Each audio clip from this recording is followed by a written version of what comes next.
He slammed his hand on my counter and screamed that I was stealing from him. In a bank. On camera.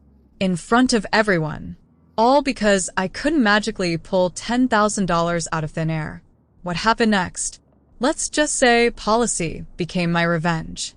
If you've ever been disrespected by someone who thought yelling would bend reality in their favor, hit that like button, subscribe, and buckle up, because this is one of the most satisfying karma did the talking stories you'll hear today. I've worked as a bank teller for just over 3 years, long enough to know the difference between someone having a bad day and someone who believes the world owes them obedience. Most days are routine, deposits, withdrawals, smiles, small talk. But every once in a while, someone walks in who treats the counter like a battlefield. This happened last Tuesday, 2 p.m. Dead, quiet branch. The kind of afternoon where the loudest sound is the printer humming and someone tapping their debit card too hard on the counter. I was halfway through balancing my drawer when I felt it, that shift in the room. The doors opened harder than necessary. Heavy footsteps. No greeting. No hesitation. He walked straight up to my window like he'd already decided I was the enemy. Mid-40s. Expensive watch. Tight jaw. The kind of guy who doesn't ask questions, he issues commands.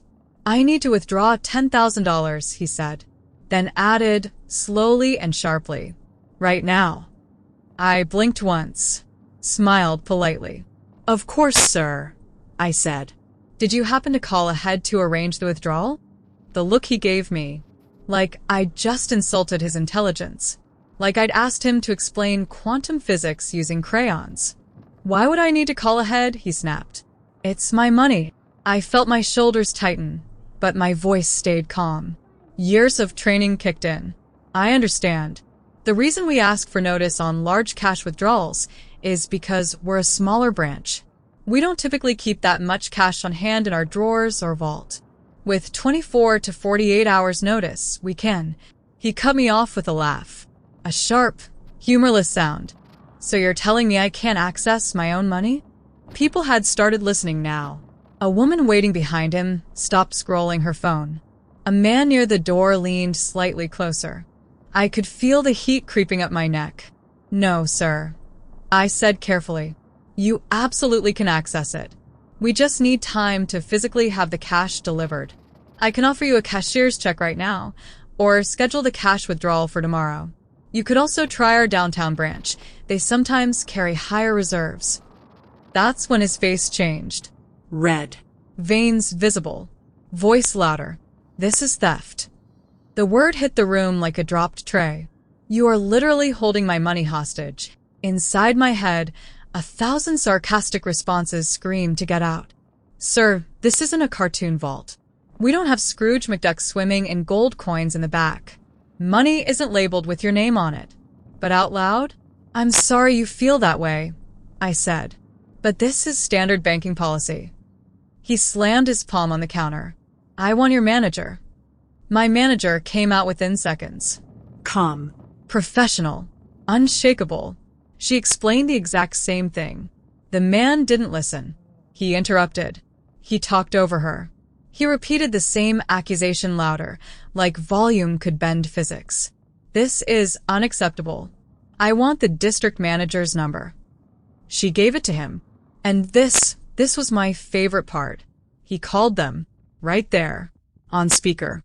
In the lobby, I watched his confidence slowly crumble as the district manager said, the same thing, word for word.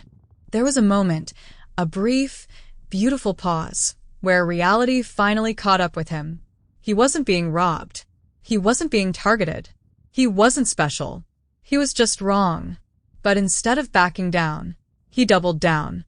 This is insane, he yelled. I'm reporting this to the authorities. You can't just steal people's money. Then he stormed out. Doors slammed. Silence returned. My heart was pounding. My hands were shaking under the counter. And you know what? His $10,000? Still sitting peacefully in his account. Untouched. Accessible. Safe. Just not in the form of a brick of cash within 30 seconds of his demand. Most people think revenge is loud. Yelling. Insults. public humiliation. But the most powerful revenge is policy, because policy doesn't argue. It doesn't raise its voice, and it never loses. The next day, guess who called ahead? Polite, controlled, completely different tone. "I'd like to schedule a cash withdrawal," he said. We did exactly what he asked. No ate todo. Nos magnis. Just professional perfection. When he came in to collect the cash, he wouldn't look at me. Not once. No apology. No acknowledgement. Just quiet. And that silence? That was the payoff. Because here's the truth he didn't want to accept. The bank didn't bend. The staff didn't cave. And the world didn't rearrange itself for his impatience. He learned, painfully, that money in a bank isn't a personal stash waiting for tantrums. And I learned something too. You don't need to yell to win. You don't need revenge fueled by anger. Sometimes, the most satisfying justice is letting someone crash into the immovable wall of reality and watching them realize they were never in control to begin with. Some people really believe a bank is just a giant piggy bank with their name on a pile of cash in the back. But respect and patience will always get you further than entitlement ever will. If this story made you smile, hit that like button, subscribe for more Reddit revenge and workplace karma stories, and tell us in the comments, what's the most entitled behavior you've ever witnessed? Because, trust me, we've only scratched the surface.